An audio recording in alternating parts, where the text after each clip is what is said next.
Son las 9, las 8 en Canarias. En la cadena SER, hora 25. Pepa Bueno. La Comisión Europea se mueve rápido para presionar a AstraZeneca porque acaba de autorizar la comercialización de su vacuna en los países de la Unión. Ahora la cuestión es cuántas vacunas envía la farmacéutica, si las comprometidas o la reducción que anunció. Bruselas, Griselda Pastor, buenas noches. Hola, muy buenas noches. Parece complicado que esto pueda terminar así, no solo con un tercio o incluso menos de las dosis prometidas por AstraZeneca para el primer trimestre, no.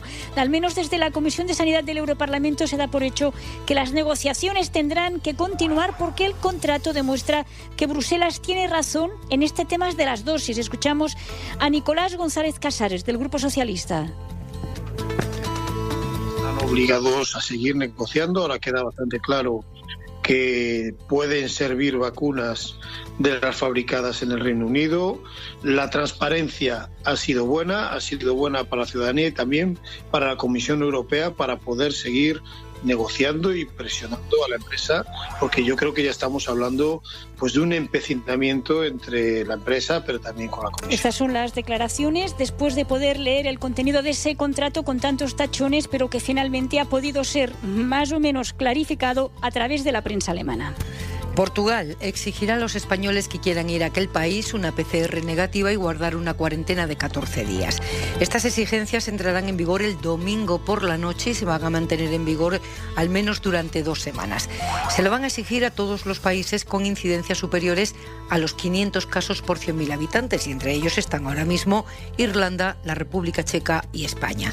Portugal enfrenta una gravísima situación, la peor del mundo ahora mismo por número de habitantes. Lisboa, Lucas Font, adelante. PCR negativa para todos los viajeros que lleguen en avión procedentes de países con una incidencia de más de 150 casos por cada 100.000 habitantes, a lo que se suma una cuarentena obligatoria de 14 días para los países con más de 500, como es el caso de España. En cuanto a las fronteras terrestres, el Ministerio del Interior portugués ha aclarado que solo podrán pasar de un lado a otro los trabajadores transfronterizos, los transportistas de mercancías y los servicios de emergencias. En el caso de las conexiones fluviales y ferroviarias, solo estará permitido el transporte de mercancías. Tanto las autoridades portuguesas como españolas han insistido en que no se trata de un cierre de fronteras, pero las restricciones en los pasos terrestres son prácticamente idénticas a las del primer confinamiento. Habrá 8 pasos abiertos las 24 horas del día y otros 6 con aperturas parciales. Y en Francia se esperaba que hoy se anunciara un confinamiento más duro todavía, pero no. El primer ministro acaba de comparecer y se quedan como estaban, confiando en que las medidas surtan efecto.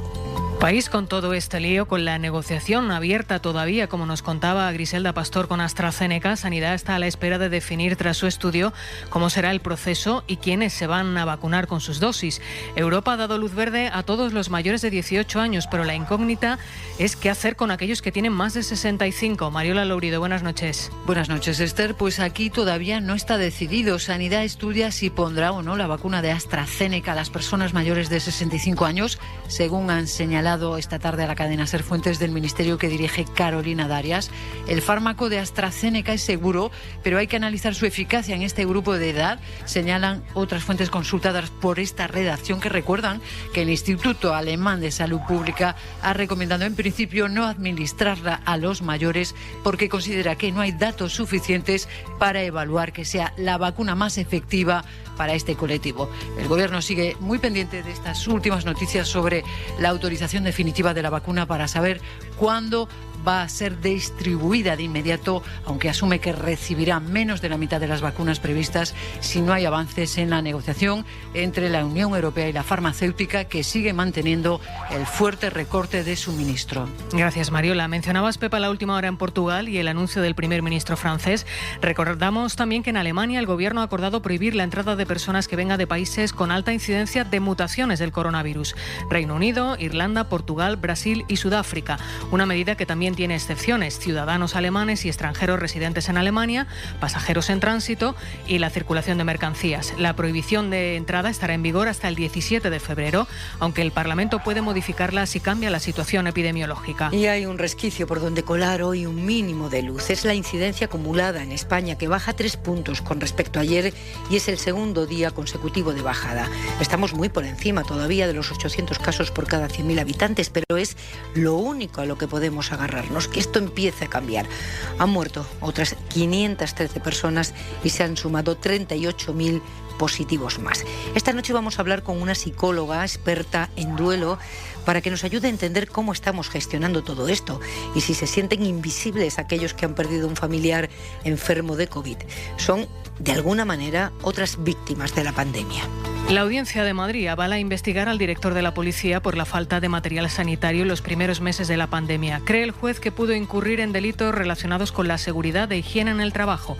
Lo ampliamos con Pilar Velasco. La sección cuarta de la Audiencia Provincial ordena al Juzgado de Instrucción 34 de Madrid admitir a trámite la querella de Jupol contra el director de la policía, Francisco Pardo, y una subdirectora de Recursos Humanos por no proveer de material sanitario a los agentes en los primeros meses de confinamiento. En un auto pide que se abran diligencias y tomar declaración como investigados a ambos cargos por un presunto delito contra la seguridad e higiene en el trabajo, y como testigo a José Antonio Nieto, ex jefe de riesgos laborales, que reclamó mascarillas y protección en un informe de enero de 2020. Esta es la tercera querella de Jupol contra el director de la policía.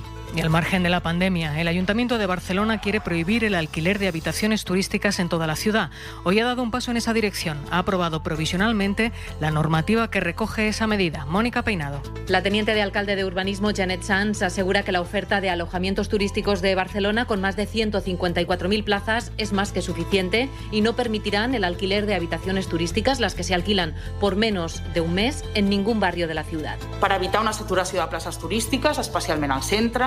Dice que toman esta medida para evitar la saturación de visitantes, especialmente en el centro, y porque este tipo de alojamiento encarecería también el precio del alquiler de larga duración. De momento, la Comisión de Gobierno ha aprobado inicialmente esta normativa, que debería entrar en vigor en agosto, antes de que lo haga la regulación del Gobierno catalán, que sí permite